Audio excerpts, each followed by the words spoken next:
Assalamualaikum warahmatullahi wabarakatuh. Bismillah walhamdulillah wassalatu wassalamu ala rasulullah wa ala alihi wa sahbihi wa man walah. Allahumma rabban nas adhibil ba'sa ishfi wa anta syafi la shifa illa shifa'uka shifa'an la yughadiru saqaman. Mudah-mudahan Allah memberikan kesehatan bagi kita semua dan menyembuhkan ya di antara kita yang sakit dan kaum muslimin yang sakit, semoga Allah berikan kesembuhan. Ini pada musim ini ya banyak di antara saudara-saudara kita yang sakit. Mudah-mudahan Allah SWT dengan sakit ini Allah angkat derajatnya, Allah ampuni dosanya, dan Allah berikan pahala yang berlipat dengan musibah berupa sakit ini. Kemudian Allah pun juga menyembuhkan penyakitnya sehingga bisa kembali beraktivitas, kembali bersama kita semua. Para bunda yang dirahmati Allah SWT, memasuki bab yang berikutnya, bab tarbiyatin nasyi ala siyam. Jadi bab mengajarkan anak tentang puasa, ya, untuk berpuasa. Wa an Rubai' binti Muawwidh radhiyallahu taala anha qalat, diriwayatkan dari Rubai' binti Muawwidh radhiyallahu taala anha, beliau berkata, ba'atha Rasulullah sallallahu alaihi wasallam rusulahu ghadata Asyura ila qural ansar allati haulal Madinah. Ini Rasulullah sallallahu alaihi wasallam mengutus beberapa orang ya untuk menyampaikan tentang sesuatu yang akan beliau sampaikan ya kepada kampung-kampung di sekitar Madinah, kampung-kampung orang Ansor di sekitar Madinah pada pagi hari Asyura. Jadi Rasulullah mengutus beberapa orang, ya, satu ke sini, satu ke situ, ke beberapa daerah di sekitar Madinah pada pagi hari Asyura. Diutus untuk menyampaikan pesan apa? Anna man kana akala falyasum baqiyata yaumihi wa man lam yakul wa man lam yakun akala falyasum fa innal yauma yaumu Asyura. Pesan yang disampaikan oleh Rasulullah yaitu barang siapa yang sudah makan, ya, artinya sudah makan pagi itu, sedang dalam kondisi tidak berpuasa, maka hendaklah dia berpuasa di sisa harinya. Dan barang siapa yang belum makan, maka hendaklah dia niatkan puasa, karena pada hari itu adalah hari Asyura. Qalat, maka Rubai' ini berkata, fakunna ba'da dzalika nasum. Maka setelah kita mendengar pesan ini, kita pun puasa. Wa nusawwim sibyanana as-sighar minhum. Dan kami pun mengajak anak-anak kita yang kecil, anak-anak kami yang kecil itu untuk berpuasa bersama kami. Wa nadhhabu ilal masjid. Dan kami pergi ke masjid. Fa naj'al lahumul lu'bata minal 'ihn. Fa idza baka ahaduhum 'ala at-ta'am a'tainahumul lu'bah tulhihim hatta yutimmu shaumahum, muttafaqun alaih. Maka kami ajak mereka ke masjid dan kami buatkan semacam mainan yang terbuat dari wol yang berwarna-warni. Apabila salah seorang di antara anak-anak ini nangis, maka kami berikan mainan itu, sehingga mainan itu melupakan mereka dari lapar. Ya, mereka nangisnya karena lapar, kemudian diberikan mainan supaya mereka lupa sampai mereka bisa menyempurnakan puasanya pada hari itu. Muttafaqun alaih, diriwayatkan oleh Imam Bukhari dan Muslim. Dalam hadis ini Rasulullah Shallallahu alaihi wasallam pada pagi hari Asyura. Hari Asyura itu adalah hari ke-10 Muharram. Ya. Dan hari itu adalah hari yang istimewa. Istimewa bagi umat sebelum kita karena pada hari itu, hari Asyura itu, Allah Subhanahu wa taala menyelamatkan Musa dan kaumnya dari kejaran Firaun. Istimewa bagi kita kaum muslimin karena pada hari itu diperintahkan untuk puasa. Dan puasa Asyura itu di awal hukumnya wajib. Ya, di awal-awal Islam hukumnya wajib. Sampai kemudian Allah menggantinya dengan puasa Ramadan, maka hukum wajibnya itu mansuh. Akan tapi hukum puasanya tetap dianjurkan. Bahkan dalam sebuah hadis, ya, ahtasibu an yukaffiras sanatan as-sanah allati qablahu. Jadi Rasulullah Shallallahu Alaihi Wasallam berharap bahwasanya puasa Asyura ini mengampuni dosa 1 tahun sebelumnya. Maka disunahkan kita untuk puasa Asyura, karena puasa ini ya dianjurkan, sunnah, bahkan dulunya adalah wajib. Kemudian pahalanya sangat besar, yaitu dosa 1 tahun sebelumnya diampuni. Karena kita dianjurkan berpuasa, disunahkan berpuasa, dan umat lain selain kita, orang Yahudi pun berpuasa, maka Rasulullah memerintahkan kita untuk menyelisihi mereka. Bagaimana kita menyelisihi mereka? Kita berpuasa 1 hari sebelumnya. Ya, mereka berpuasa hari Asyura saja, tapi kita berpuasa hari Tasu'a, yaitu tanggal 9, dan juga hari Asyura tanggal 10. Ini untuk menyelisih mereka. Jadi kita ambil aslinya, yaitu puasa Asyura, dan kita selisih mereka dengan berpuasa sebelumnya. Dalam hadis ini, Rubayyi' dan juga teman-temannya ya, yang memiliki anak kecil, ini melatih anaknya untuk berpuasa. Padahal seperti yang kita tahu, di sini dikatakan bahwasanya anak itu menangis karena kelaparan. Maka dari sini kita bisa mengambil pelajaran, boleh kita mengajarkan anak kita sesuatu yang berat. Ini termasuk tarbiyahnya para sahabat kepada anak-anaknya, mengajarkan kepada anak kita sesuatu yang berat. Ya, meskipun di awal anak kita tidak bisa melaksanakannya. Ya, tapi bukan sesuatu yang menyusahkan, yang memudaratkan, bukan, tapi sesuatu yang berat. Ya, seperti puasa berat, meninggalkan makan. Bangun tidur di pagi hari untuk sholat subuh berat. Tapi kita ajari anak kita supaya mereka tumbuh dengan ketaatan. Dan ketika dia balik, ketika dia besar, maka dia sudah terbiasa. Dan ibadah menjadi ringan baginya. Dan dalam hadis ini, sahabiat tadi Rubayyi' membuatkan sebuah mainan. Dan ini adalah dalil bahwasanya mainan itu boleh bagi anak-anak. Ya, mainan itu boleh. Bermain bagi anak-anak boleh, karena itu adalah ya fitrah mereka. Mereka bermain. Ini bagi anak-anak. Ya. Dan bahkan kalau anak kita itu ya puas bermain, itu diharapkan nanti ketika besar dia tidak bermain lagi. Ya. Dengan syarat ya, tidak semua mainan boleh, apalagi zaman sekarang ya, mainan sudah bervariasi, bermacam-macam, bahkan banyak mainan yang bertentangan dengan syariat. Makanya ada beberapa syarat ya, supaya mainan itu boleh. Karena memang pada asalnya hukumnya boleh. Ya, tapi dengan syarat mainan itu bukanlah mainan yang ada mudorotnya.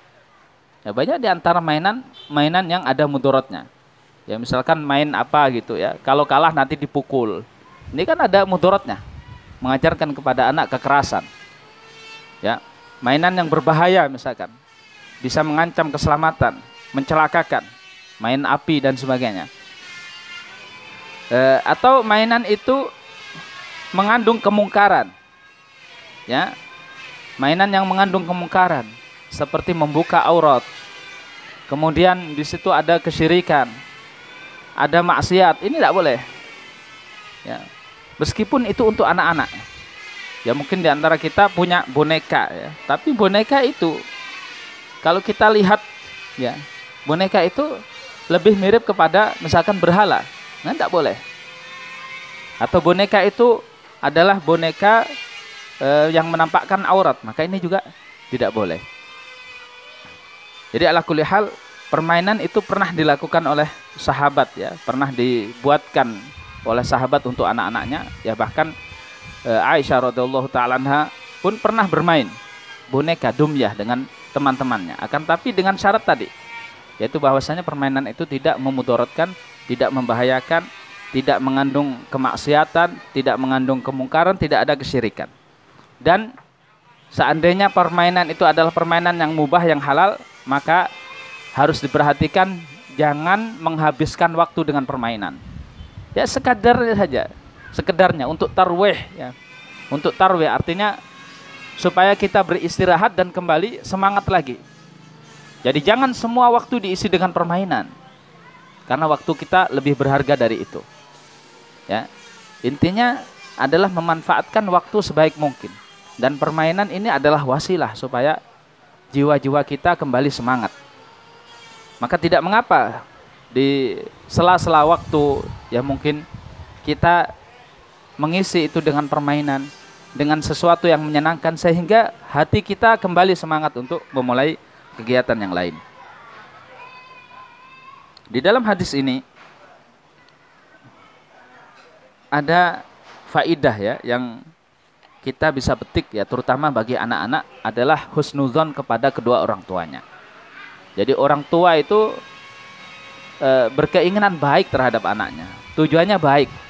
Tidak mungkin orang tua yang tidak ingin baik dengan anaknya. Akan tapi dalam mendidik itu ya, tidak semua didikan untuk mencapai kebaikan itu harus dengan cara yang lembut ya, harus sesuai dengan keinginan anak.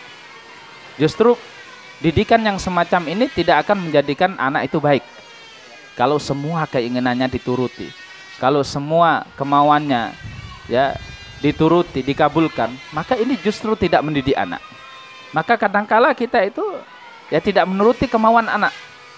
Anak menangis, kita tetap tegar, ya tidak menuruti keinginannya. Kadangkala kita berikan beban kepada anak, kita perintahkan anak untuk melakukan ini, melakukan itu. Tapi ingat, ini adalah bentuk kasih sayang orang tua terhadap anak. Ini adalah bentuk pendidikan orang tua kepada anak. Maka seorang anak ya haruslah berhusnudzon kepada orang tuanya. Ini kalau anak kita masih kecil ya, kemudian dilatih oleh orang tuanya untuk sholat, untuk rutin beribadah ke masjid, untuk bangun pagi, untuk berlatih berpuasa, ini anak harus husnudzon. Demikian juga ketika mereka besar ya, ada kalanya ketika anak kita besar dan sudah masuk waktu usia pernikahan, ada kalanya ada orang tua yang beristihad ya, beristihad memilihkan calon menantu ya. Apalagi kalau misalkan anaknya adalah wanita misalkan, karena tabiat wanita malu-malu, maka orang tua beristihad mencarikan calon menantu ya. Bisa jadi sama-sama orang tua dari pihak laki-laki dan pihak wanita yang dulu mungkin saling kenal ya, kemudian berniat untuk besanan. Kita tidak langsung memvonis bahwasanya orang tua ini diktator, memaksakan kehendaknya. Ini bukan zaman Siti Nurbaya.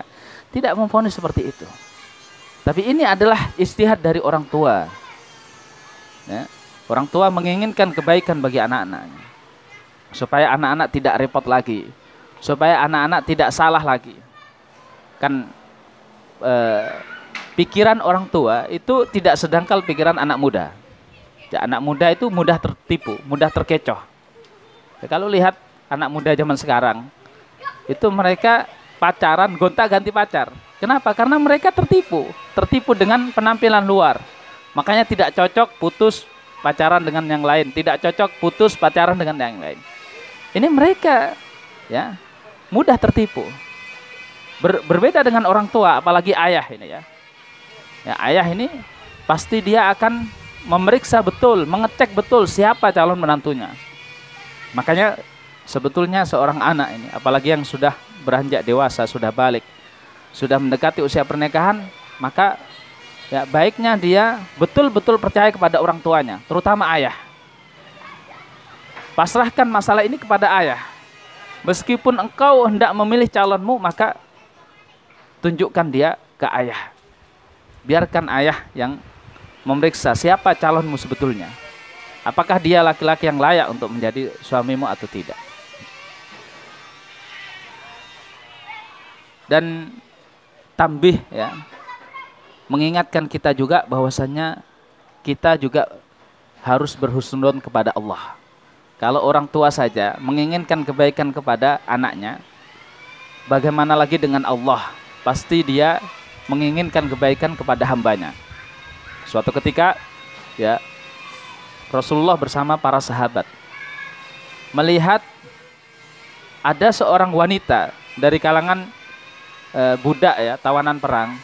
Ini yang sibuk mencari anaknya. Mencari anaknya di antara mereka yang ditawan perang. Kemudian ketika dia menemukan seorang anak, langsung disusukan. Maka Rasulullah bertanya kepada para sahabatnya, kalian tahu wanita ini? Apakah kalian percaya kalau wanita ini akan melemparkan anaknya ke api? Maka sahabat mengatakan, tidak ya Rasulullah, bagaimana mungkin? Kalau dia mampu, maka dia tidak akan melakukannya. Kalau dia mampu menyelamatkan anaknya, bagaimana mungkin dia membiarkan anaknya terbakar? Maka Rasulullah mengatakan, Allah lebih sayang terhadap hambanya daripada wanita ini kepada anaknya. Sesayang-sayangnya ibu kepada anak, ya, itu Allah lebih sayang kepada hambanya daripada ibu ini terhadap anaknya. Maka kita harus berhusnudzon kepada Allah. Apapun yang kita terima saat ini, itu adalah yang paling baik. Itu adalah pilihan dari Allah SWT. Ya memang kita tidak dalam satu kondisi. Ada di antara kita mungkin Allah lapangkan rezekinya. Ada di antara kita Allah sempitkan rezekinya. Ada di antara kita Allah berikan kesehatan. Ada di antara kita yang sakit. Dalam kondisi yang berbeda ini, maka semuanya harus berhusnudzon bahwasanya inilah kondisi terbaik kita. Ya Allah SWT mengerti apa yang dibutuhkan oleh hambanya. Kita harus berhusnudzon kepada Allah. Dan kita minta. Kita minta. Karena semuanya yang memberi adalah Allah, maka kita minta dari Allah. Ketika kita jaya, kita minta supaya kejayaan ini mendekatkan diri kita kepada Allah. Ketika kita sehat, kita minta supaya kesehatan ini bisa menambah ketaatan kita kepada Allah. Sebaliknya kalau kita sedang melarat misalkan, sedang sempit rezekinya, maka kita minta dari Allah yang Maha Kaya untuk memberikan rezekinya kepada kita, memberikan kecukupan kepada kita. Ketika kita sakit, kita minta kepada Allah untuk memberikan kesembuhan sehingga kita bisa beraktivitas kembali seperti semula. Jadi hadis ini mengajarkan kepada kita supaya kita berhusnudzon kepada Allah SWT sebagaimana seorang anak juga berhusnudzon kepada orang tuanya. Bab ta'limil atfal wasyabab ar-ruqyah wal azkar. Jadi bab mengajarkan anak untuk membaca ruqyah dan zikir. An Ibnu Abbas radhiyallahu taala anhuma, dari Abdullah bin Abbas radhiyallahu taala anhuma, qala, beliau berkata, kana Nabi sallallahu alaihi wasallam yu'awwidul Hasan wal Husain. Dahulu Rasulullah sallallahu alaihi wasallam pernah meruqyah Hasan dan Husain, ya. Meminta perlindungan kepada Allah Subhanahu wa taala untuk Hasan dan Husain. Wa yaqul, ya, doa yang dibaca oleh Rasulullah, inna abakuma kana yu'awwidhu biha Ismail wa Ishaq. Dan Rasulullah bersabda, sesungguhnya ayah kalian berdua, yang dimaksud ayah kalian di sini adalah nenek moyang, ya, Nabi Ibrahim. Sesungguhnya ayah kalian berdua, Nabi Ibrahim, kana yu'awwidhu biha Ismail wa Ishaq. Dahulu meminta perlindungan kepada Allah untuk kedua putranya, Ismail dan Ishak. A'udzu bikalimatillahi tammati min kulli syaitanin wa hammah wa min kulli ainin lammah. Jadi doa ta'awudnya itu, doa ruqyah yang dibacanya adalah, aku berlindung kepada kalimat Allah Subhanahu wa taala yang maha sempurna dari semua setan, dari semua setan dan semua hewan-hewan yang beracun, dan dari semua bahaya ain, ya. Rawahul Bukhari. Hadis ini diriwayatkan oleh Imam Al-Bukhari. Di dalam hadis ini dianjurkan kita untuk berlindung kepada Allah Subhanahu wa taala. Ta'awudz billah. Dan ini adalah ibadah. Berlindung kepada Allah itu adalah ibadah. Karena ini adalah ibadah, maka tidak boleh kita berikan kepada selain Allah. Jadi tidak boleh kita berlindung kepada selain Allah. Ta'awud ini, berlindung itu adalah ibadah, maka hanya kita berikan kepada Allah. Maka seorang yang minta perlindungan kepada selain Allah, maka ini termasuk perbuatan syirik. Seseorang yang membuat jimat dan dia berkeyakinan bahwasanya jimat inilah yang akan melindungi dirinya, maka ini termasuk perbuatan syirik. Seorang membuat penglaris misalkan di tokonya dan dia berkeyakinan bahwasanya inilah yang membuat tokonya laris, maka ini juga perbuatan syirik. Karena minta perlindungan, minta pertolongan, minta apa saja itu hanya kepada Allah Subhanahu wa taala. Apabila kita berikan kepada selain Allah, maka itu termasuk perbuatan syirik yang dilarang oleh Allah Subhanahu wa taala. Dan doa ini yang dibacakan oleh Rasulullah kepada Hasan dan Husain, ya, a'udzu bikalimatillahi tammati min kulli syaitan wa hammah, min kulli syaitanin wa hammah, wa min kulli ainin lamah. Ini adalah doa yang bisa dibaca sebagai ruqyah untuk berlindung dari 3 hal. Yang pertama adalah berlindung dari syaitan, min kulli syaitan. Jadi kul ini adalah umum, artinya semua syaitan. Baik minal jinnati wal inis. Baik syaitan yang berasal dari kaum jin ataupun syaitan yang berasal dari kaum manusia. Ini kita berlindung kepada Allah. Ya. Karena tidak ada yang mampu melindungi kita dari bahaya syaitan kecuali Allah Subhanahu wa taala. Kemudian berlindung yang kedua dari hammah. Jadi hammah itu adalah semua hewan yang beracun. Semua hewan yang berbahaya, ya, seperti ular, kalajengking, ya, laba-laba dan semuanya. Kadangkala kita itu tidur tidak terasa, ya. Tidak terasa tiba-tiba kita menindih hewan beracun. Dan karena dia merasa disakiti maka dia menggigit kita, mengeluarkan racunnya. Jadi kita tidak tahu. Atau kadangkala misalkan seorang petani, ya, dia sedang babat rumput misalkan. Tiba-tiba di situ ada ular yang melingkar yang sedang tidur, keinjak, kemudian dia marah menggigit. Ada. Atau di rumah yang kosong, di gudang kita misalkan, ada laba-laba yang beracun, kita tidak tahu. Maka kita berlindung kepada Allah dari semua makhluknya yang menyakiti, ya, semua hewan yang beracun. Wa ainin lamah, yaitu mata yang hasad. Jadi pandangan mata yang hasad. Dan ain itu adalah penyakit yang betul-betul ada. Dan ini ditimbulkan dari rasa hasad.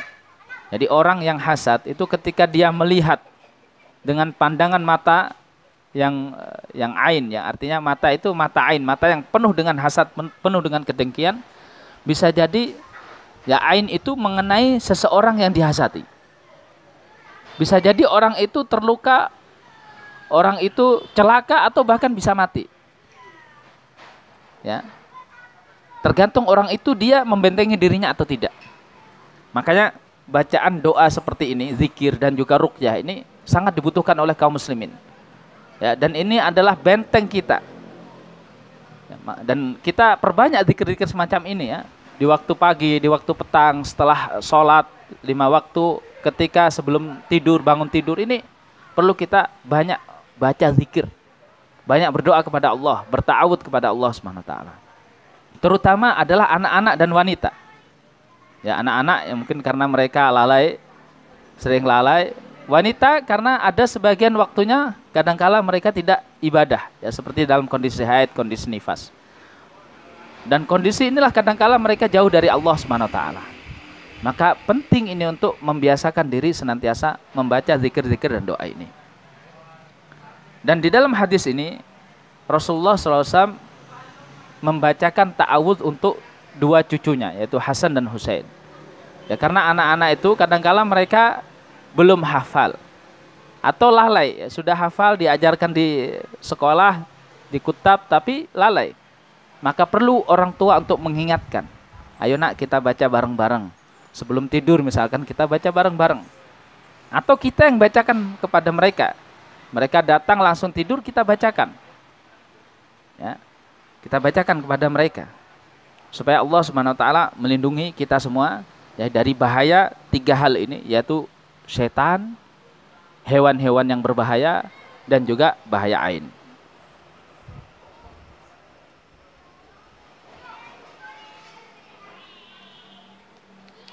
Kemudian dalam hadis ini, ya, ada faidah yang bisa kita petik dari sisi akidah, yaitu boleh kita berlindung kepada Allah dengan sifat-sifat Allah. Di sini dikatakan bikalimatillahi tammah. Kalimat Allah adalah firman-firman Allah dan ini adalah sifat Allah. Ya, sifat Allah. Demikian juga kita boleh berlindung dengan nama-nama Allah, Asmaul Husna. Sebagaimana firman Allah Subhanahu wa taala tentang Maryam, qalat inni a'udzu birrahmani minka in kunta taqiyya. Jadi Maryam ketika datang malaikat menyerupai laki-laki, maka Maryam mengatakan qalat inni a'udzu birrahman. Ya, sesungguhnya aku berlindung kepada Ar-Rahman, yaitu Allah subhanahu. Minka darimu. Kalau kamu orang yang bertakwa maka ya, menjauhlah, pergilah. Ya, jadi berlindung kepada Allah boleh kita dengan Asmaul Husna, di antara nama-nama Allah Subhanahu wa taala, misalkan Ar-Rahman, Al-Jabbar, ya, atau di antara sifat-sifat Allah Subhanahu wa taala. Ya, kalimatillah misalkan. Ini boleh. Nah, karena itu adalah sifat Allah dan nama-nama Allah. Ya, maka boleh kita berlindung kepada nama-nama Allah dan juga sifat-sifat Allah. Bab yang berikutnya adalah bab syababun du'atun ilal Islam. Jadi bab pemuda adalah dai kepada agama Islam. Ini menceritakan tentang sahabat Nabi Shallallahu Alaihi Wasallam, yaitu Malik bin Huwairits dan teman-temannya. An Malik bin Huwairits radhiyallahu ta'ala anhu, dari Malik bin Huwairits radhiyallahu ta'ala anhu, qala, dia berkata, Atainan Nabiya sallallahu alaihi wasallam wa nahnu syababatun mutaqaribun. Kami datang ke Rasulullah sallallahu alaihi wasallam dan kami dalam kondisi pemuda yang setara umurnya. Fa aqamna indahu isrina lailah. Maka kami pun tinggal, ya, ketika kami berjumpa dengan Rasulullah, datang ke Rasulullah, kami tinggal bersama Rasulullah selama 20 malam, 20 hari.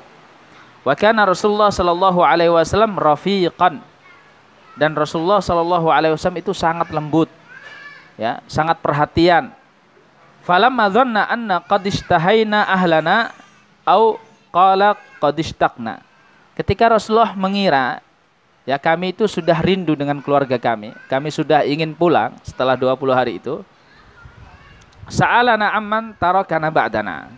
Maka Rasulullah bertanya tentang keluarga yang kami tinggalkan. Ya, ditanya tentang keluarga kami. Rasulullah bertanya, berbahasa basi dengan para sahabat. Ya, ini untuk mengurangi kerinduan para sahabat. Dan Rasulullah tahu mereka sedang rindu kepada keluarganya. Fa akhbarna, maka kami pun, ya, mengisahkan kisah kami kepada Rasulullah SAW tentang keluarga yang kami tinggalkan di rumah. Qala, maka Rasulullah bersabda, irji'u ila ahlikum fa aqimu fihim.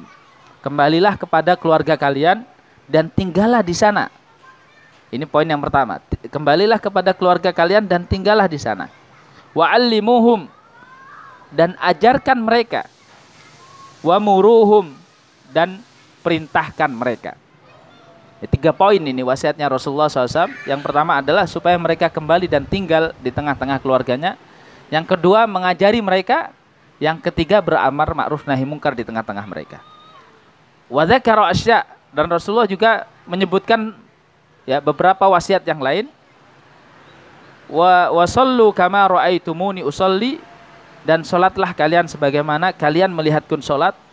Fa idza hadaratis shalah falyu'adzin lakum ahadukum wal ya'ummakum akbarukum. Apabila sudah masuk waktu salat, maka hendaklah salah satu di antara kalian melakukan azan, dan yang paling tua di antara kalian hendaklah dia menjadi imam. Muttafaqun alaih wal lafdzu lil Bukhari. Ya, muttafaq alaih, diriwayatkan oleh Imam Bukhari dan Muslim, dan lafaz ini adalah lafaz Imam Bukhari. Baik.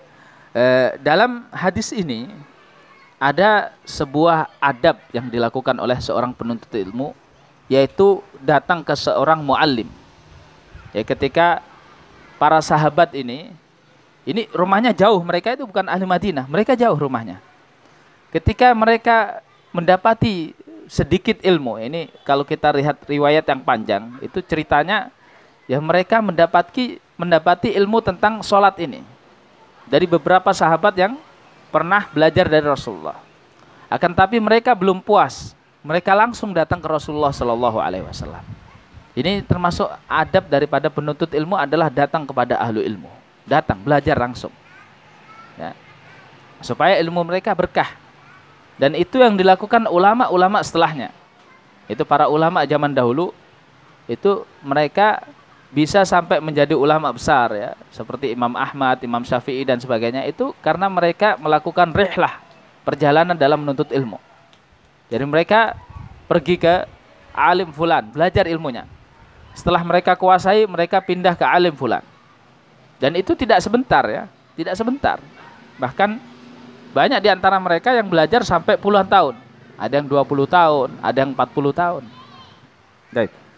Dan ini termasuk adab penuntut ilmu adalah dia datang kepada gurunya, kepada muallimnya. Datang untuk menuntut ilmu. Dan ingat, ini yang dituntut adalah ilmu ya. Kadangkala di antara kita datang kepada ahli ilmu hanya untuk membenarkan sebuah fatwa yang kita inginkan. Ya kadangkala sudah kita rumuskan resepnya itu, jawabannya sudah kita rumuskan, kemudian kita tanyakan ini benar apa enggak. Ini kurang berkah kita ya. Kurang berkah. Karena kita tidak sedang ingin menggali ilmu, tapi kita ingin meminta stempel dari Ustadz Fulan, alim Fulan bahwasanya apa yang kita kirakan ini benar. Ini lihat adab seorang penuntut ilmu. Jadi dia datang ke Rasulullah SAW belajar apa saja dari Rasulullah SAW. Faedah yang lain adalah dahulu para sahabat muda itu ya mereka memanfaatkan waktunya betul-betul dengan sangat bermanfaat. Ya, ini mereka mengatakan nahnu syababah. Nahnu itu kami itu apa? Semuanya orang muda dan berusia yang sama, sejajar. Ini mereka ini, Malik bin Huwairis dan teman-temannya ini sama-sama pemuda. Betul-betul manfaatkan usianya yang muda ini. Ya usia muda kita tahu, itu adalah usia emas. Ya artinya usia yang mana kalau kita manfaatkan dengan baik-baik, maka ya kita akan menjadi orang yang bahagia di dunia maupun di akhirat. Bayangkan di usia muda, ya belum ada tanggung jawab baik secara keluarga ya, menjadi kepala keluarga, menjadi ayah, menjadi ibu, atau secara masyarakat belum memiliki jabatan ini jabatan itu, atau secara nafkah ya masih kosong, tanggung jawabnya kosong, hanya memikul tanggung jawab diri sendiri saja. Ini waktu, banyak waktu, pikiran bisa fokus, maka manfaatkan waktu muda itu dengan yang sebetul-betulnya. Para sahabat dulu seperti itu. Jadi ada di antaranya adalah Abdullah bin Umar. Abdullah bin Umar ini punya ayah Umar bin Khattab. Akan tapi di masa muda dia tidur di masjid. Ya, dia tidur di masjid karena dia ingin manfaatkan waktu mudanya dengan ibadah dan ilmu. Di Masjid Nabawi dia bisa ibadah dan sekaligus dia bisa menggali ilmu dari Rasulullah SAW. Bayangkan kalau seandainya dia tidur di rumah, mungkin banyak sekali ilmu yang tidak bisa dia pelajari. Bayangkan kalau dia tidur di rumah, mungkin ya tidak bisa sebagaimana dia tidur di masjid dalam sisi ibadah. Ini para pemuda, para sahabat. Mereka tahu bahwasanya usia muda itu adalah usia yang emas. Waktu yang mungkin tidak akan terulang seumur hidup. Ya, yang pasti tidak akan terulang seumur hidup. Maka mereka memanfaatkan dengan sebaik-baiknya. Di dalam hadis ini dikatakan bahwasanya Malik dan sahabatnya ini menetap di Rasulullah SAW selama 20 hari. Isrina lailah. Jadi selama 20 hari. Dan ini menunjukkan bahwasanya thalabul ilmi itu memang butuh tulus zaman. Ya, butuh waktu yang lama. Tidak mungkin kita belajar secara singkat kemudian kita kuasai semua ilmu guru kita. Ini kita bayangkan ini adalah daurah ya. Jadi Malik bin Huwairis ini bersama Rasulullah SAW ini ibaratnya adalah daurah. 20 hari, 20 malam bersama Rasulullah SAW belajar apa saja yang diajarkan oleh Rasulullah. Ini bayangkan. Ini ilmu berapa yang didapatkan oleh Malik bin Huwairis dan para sahabat. Maka menuntut ilmu itu tidak ya cukup dengan sebentar, ya sekejap 1 jam, kemudian 1 jam lagi, tidak cukup. Maka butuh fokus di situ. Ya, ala kulli hal, kalau memang kita tidak bisa menyempatkan seperti ini, yang penting kita bisa istiqomah. Ya, sedikit tapi kita bisa istiqomah. Baik. Jadi menuntut ilmu itu harus lama. Irji'u ila ahlikum. Ya, ini wasiat Nabi SAW ketika Rasulullah mengetahui bahwasanya Malik dan para sahabatnya ini sudah rindu dengan keluarganya, maka Rasulullah mewasiatkan untuk kembali ke negerinya, ya, ke daerahnya. Irji'u ila ahlikum. Ini ada 3 pesan, ya. Yang pertama adalah kembalilah kalian kepada keluarga kalian, tinggallah di sana. Jadi seperti inilah penuntut ilmu ketika dia sudah merasa cukup, ya, mengambil ilmu, maka dia harus kembali ke daerahnya. Ya. Banyak di antara kita yang menuntut ilmu di kota, kemudian karena dia sudah terbiasa dengan kota itu, sudah nyaman di kota itu, akhirnya dia tidak kembali ke daerahnya. Ini banyak sekali. Padahal di daerahnya sangat membutuhkan. Padahal dia bisa menuntut ilmu di kota itu karena gurunya mengira bahwasanya dia akan kembali ke daerahnya. Tapi ternyata ketika dia merasakan di kota itu nyaman, enak, akhirnya dia tidak kembali ke daerahnya. Jadi sungguhnya kita itu adalah utusan dari keluarga kita, dari daerah kita. Maka ketika kita sudah selesai menuntut ilmu, ya, maka kita kembali ke kampung kita. Falaula nafara min kulli firqatin ta'ifatul liyatafaqahu fid-din wa liyunziru qaumahum idza raja'u ilaihim la'allahum yahdharun. Maka seandainya sebagian saja di antara mereka itu yang pergi dan sebagian yang lain itu menuntut ilmu, ya, supaya mereka ketika kembali itu diperingatkan dan mereka menjadi takut. Ini kan Rasulullah SAW membagi kaum muslimin, ada sebagian yang pergi untuk berjihad, ada sebagian lagi yang tinggal untuk menuntut ilmu bersama Rasulullah SAW. Dan ketika mereka itu kembali, maka supaya yang menuntut ilmu itu bisa memperingatkan mereka, ya, memperingatkan mereka yang tidak menuntut ilmu supaya mereka itu takut.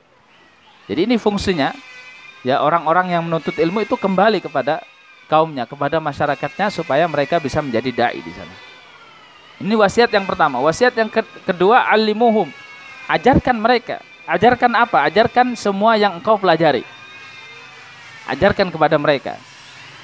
Wa muruhum, dan perintahkan kepada mereka amar ma'ruf nahi mungkar. Dan inilah, ya, urutannya. Jadi amar ma'ruf nahi mungkar, beramar ma'ruf nahi mungkar itu adalah setelah kita ajarkan kepada mereka.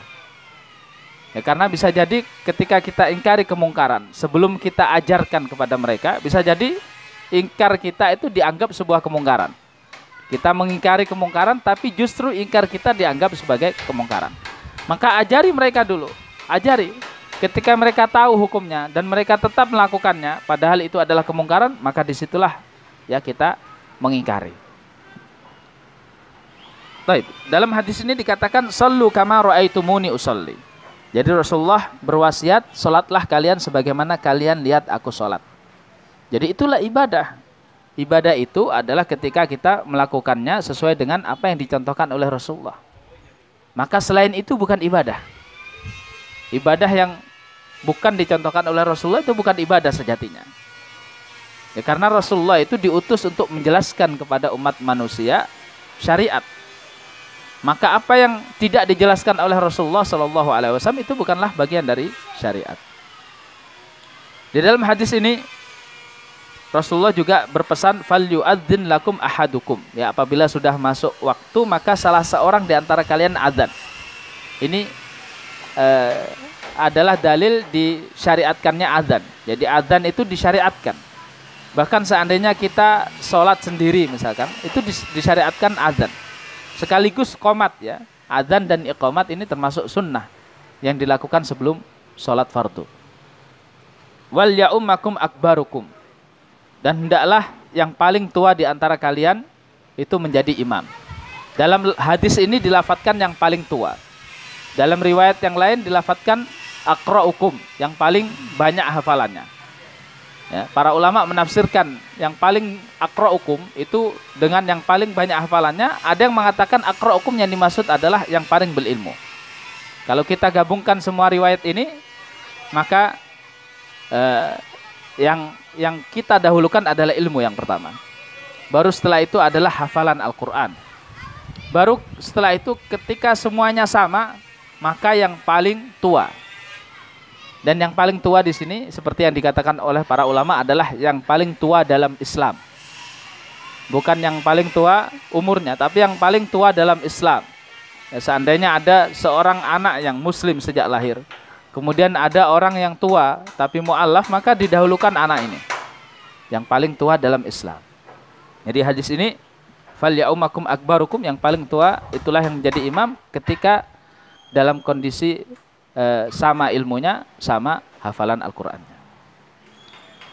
Para bunda yang dirahmati Allah Subhanahu wa taala, jadi hadis ini menunjukkan tentang pentingnya generasi muda. Karena merekalah generasi perubahan. Ya, kepada merekalah kemajuan umat ini, perubahan umat ini ya disandarkan. Ketika kita mendidiknya secara benar, mereka terdidik secara benar, kemudian mereka menjadi generasi yang gemilang, maka diharapkan kebesaran umat ini akan ada. Sebaliknya kalau mereka generasi muda ini tidak terdidik, dibiarkan saja, ya, akhirnya kemudian mereka ya terlena dengan apa yang ada di dunia ini. Mereka tidak mampu memikul beban, ya, tanggung jawab daripada umat ini, maka umat tidak akan maju. Ya, oleh karena itu Rasulullah Shallallahu Alaihi Wasallam di saat ada sekelompok generasi muda datang, maka beliau memanfaatkan waktu dengan betul-betul, mengkhususkan waktu kepada mereka. Ya, selama 20 hari Rasulullah ajarkan apa yang menjadi bekal bagi mereka, bekal yang cukup untuk mereka kembali ke kaumnya menjadi seorang dai. Itulah ya yang seharusnya dilakukan oleh generasi kita, pemuda kita. Makanya kita sebagai orang tua, ya, kita berusaha untuk bisa mendidik anak-anak kita, menyadarkan anak kita ya tentang pentingnya ilmu, ya pentingnya terus belajar, ya, supaya Allah Subhanahu wa taala yang menunjukkan kepada kita ya jalan yang benar dan bisa istiqomah di atasnya. Wallahu taala alam wa sallallahu ala nabiyina Muhammad wa ala alihi wa sahbihi wasallam.